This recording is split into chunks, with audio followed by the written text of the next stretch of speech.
And this is as far as I got. I think some of you might have lost me early on in the game, but I did get all the washes done, and with the replay, the washes will be there. I'm sure with the replay, I'm almost positive with the replay that you'll get everything, but yeah, with that live video, you did not get everything because I just kind of dropped off. So sorry about that.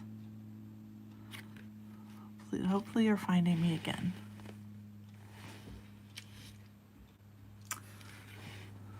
We'll get started with the pencil work here soon.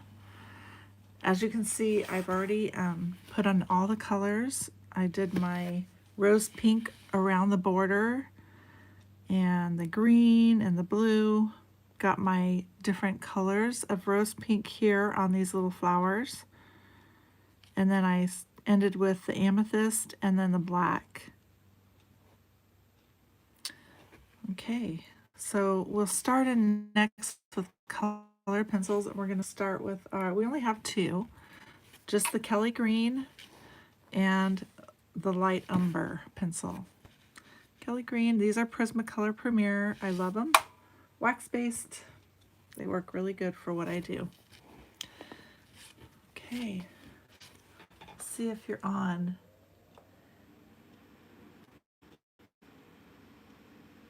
Yeah, that was weird, Liz. I'm not sure why it was coming in and out, but for some reason it was.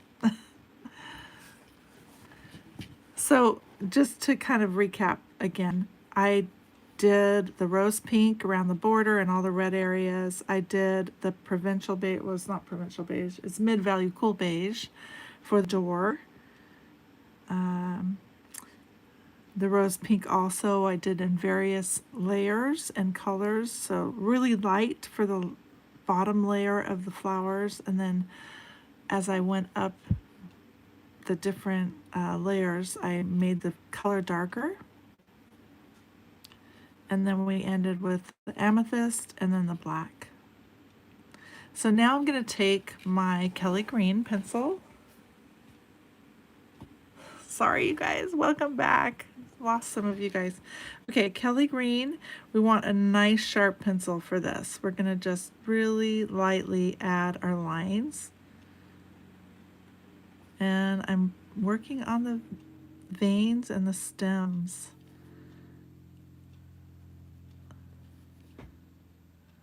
Just follow those lines that have been traced for you. If you're using the laser cut ones, or if you've traced it yourself, follow those lines with a sharp pencil. This is Kelly Green. And you don't need to use too much pressure. It really picks up the pigment pretty quickly and easily because your pencils are made with wax. Okay, I'm returning and just deepening the color like at the ends of my flourish. Little end right here, here too. And then another stem here. And here.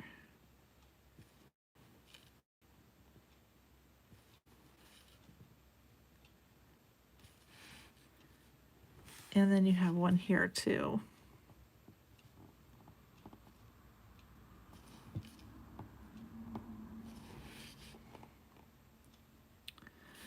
Oh, lastly, this one. Okay, I'm going to sharpen my pencil and go back and do all the vein lines on the leaves. So you have a few vein lines, one here, here, here.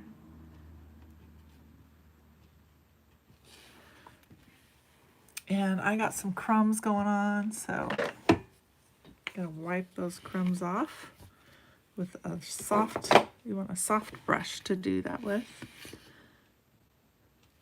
Oops, I did it again. Look at that crumb. Okay. Kind of led me astray. Okay, you got those vein lines in, and then there was some on the green leaves down here below. And some here. Okay.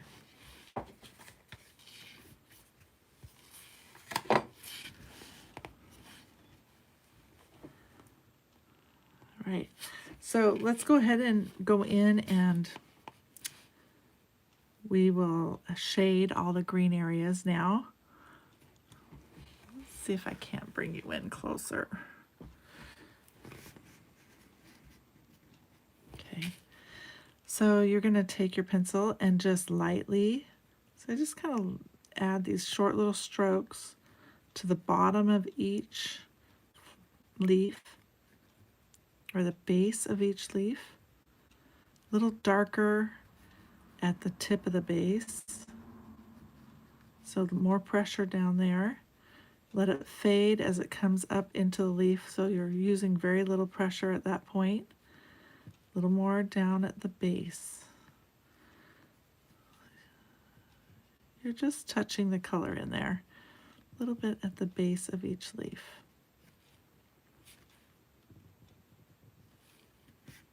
Okay. And our strawberries, you could put a little color on one of those little leaves off the strawberries.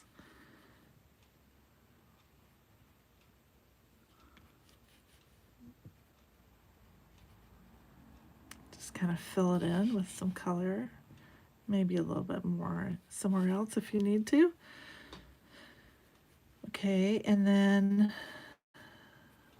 we do have some leaves down here. We can put some shading down at the base. And like I said, it's just a soft touch of color.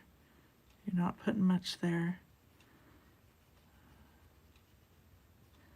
And then as you come up the leaf, your pressure gets even lighter because you want that color to fade as you go up into the leaf more.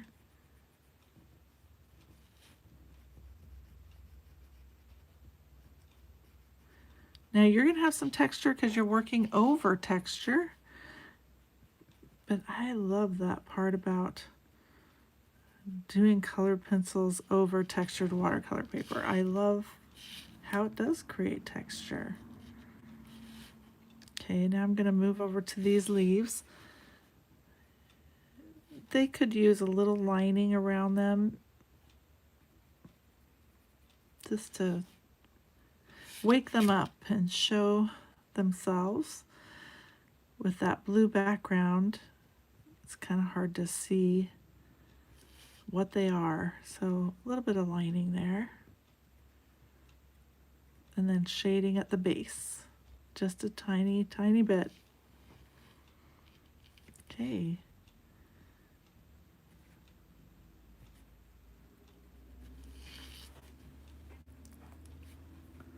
That's really all you need with the green pencil.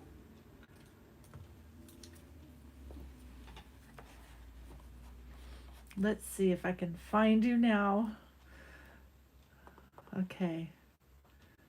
So the thing that we were doing in the last video is we were doing all the washes, and I'm hoping that the replay of that video will show those, even though you probably didn't see them because it was kicking us off the system. So hopefully you'll be able to see them in the replay because they were probably still recording even though it wasn't showing. It could be our internet, it could be a lot of different things. But we just got all the washes done. Now we're doing the colored pencil. I just finished with the Kelly Green, if you're catching me a little bit later in the game here.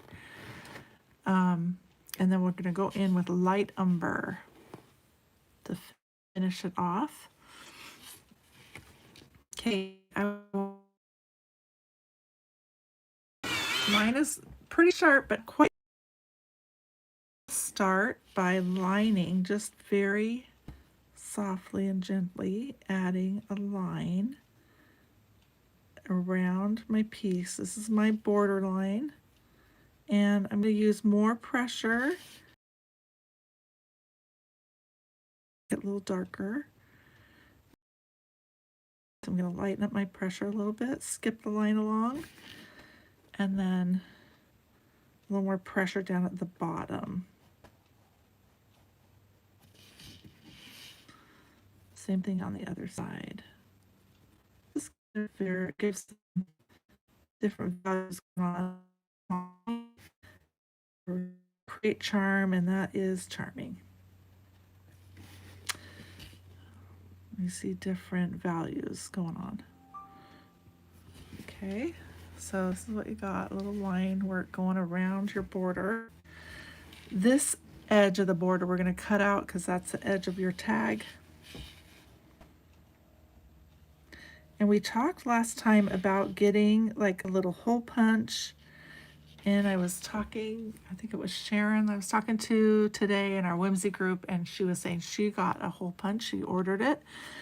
I still need to order my hole punches. I love that idea of having a small little hole punch. This is the size that our laser does.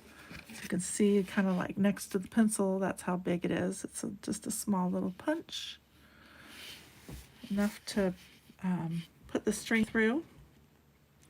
Okay, now we got that line on. We'll go ahead and do some shading here.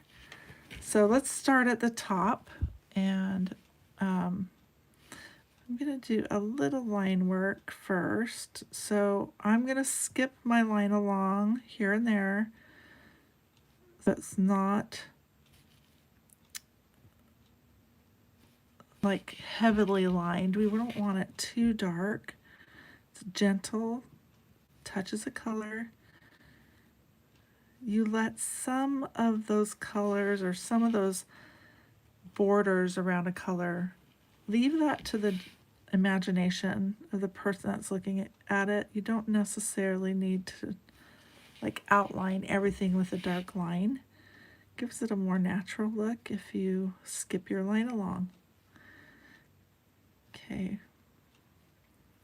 So a little bit of shading at the bottom of this heart here, and the left side of this green bulb at the bottom of the flower. Okay, and then we've got this flower here. I'm going to go ahead and line around some of my leaves. Now, if you have the etched tags from us that are already cut, pre-cut for you, you might not have to do all this lining because your tags have natural lining with the etching. But if you transferred your tags by yourself, then you will have to do some line work just to kind of pull those colors out and separate them from the background. I'm working around the strawberry right now, just a little line here and there, a little bit around the green area.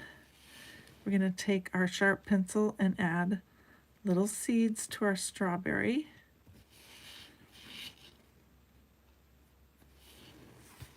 Okay, and then let's move over to the large flower. A little bit of line work around that.